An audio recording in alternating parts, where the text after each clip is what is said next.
온달에 대해서는 삼국사기 열전에 자세한 이야기가 수록되어 있지만 정작 그의 출신에 대해서는 구체적인 정보를 알기 어렵습니다.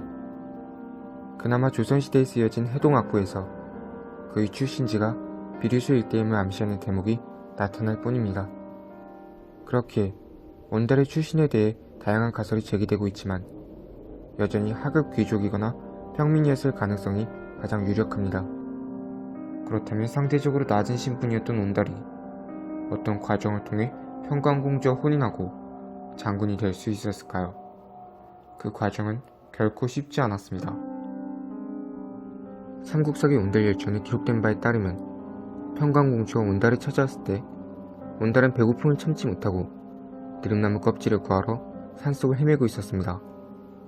평소에는 어머니를 봉양하기 위해 음식을 구걸하러 다녔다고 하니 그의 집안이 얼마나 가난했는지 실감할 수 있습니다. 이후 평강공주의 내조로 성장한 온달이 사냥대회에서 두각을 드러내고 북조와의 전쟁에서 세운 공으로 마침내 평원왕에게도 사위로 인정받게 됩니다. 하지만 실제로는 이 선후관계가 달랐을 것으로 추정됩니다.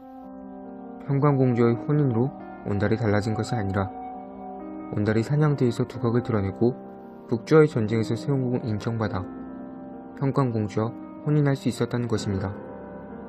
특히 북조와의 전쟁에서는 평원왕이 직접 친정했던 만큼 온달이 활약을 지켜보고 감탄해 공주와 혼인시켰다고 보는 편이 훨씬 자연스럽습니다. 아마 온달의 인생 역전을 더 극적으로 묘사하기 위해 이야기의 선후관계가 바뀌지 않았을까 싶습니다. 하지만 온달은 비록 공주와 혼인했다 할지라도 바로 장군이 될 수는 없었습니다. 온달이 수여받은 관등은 제7위에 해당하는 대영에 불과했기 때문입니다.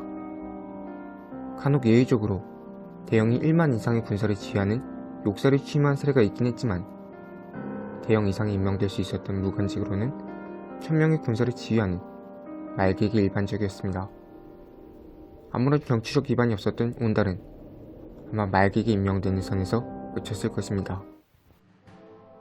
그러나 평원왕의 총애가 이어지고 이후에 평원왕이 승하한 뒤 처남인 영양왕이 즉위하자 온달의 권세는 절정에 이릅니다.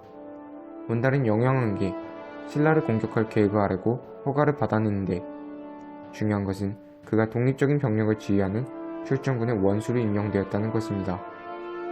고구려에서 이처럼 단일 부대를 지휘하는 권한은 장군에게 부여되며 장군은 대영보다 2관등 위인 제5위관등 조위도 대영부터 임명될 수 있었습니다. 또한 조위도 대영 이상의 관등 소치자에게는 귀족 회의에 참여해 징정을 논의할 수 있는 권한까지 부여되었으므로 온달이 명실상부 장군이 된 것은 늦어도 영영왕이 즉위한 직후 이 시기를 전후로 이루어졌다 볼 수 있습니다. 아마 온달이 목표로 했던 계리편과 중령 서쪽의 고토를 회복하는 데 성공했다면 그는 장수왕 이후 가장 위대한 고구려 장군으로 기억되었을 것입니다.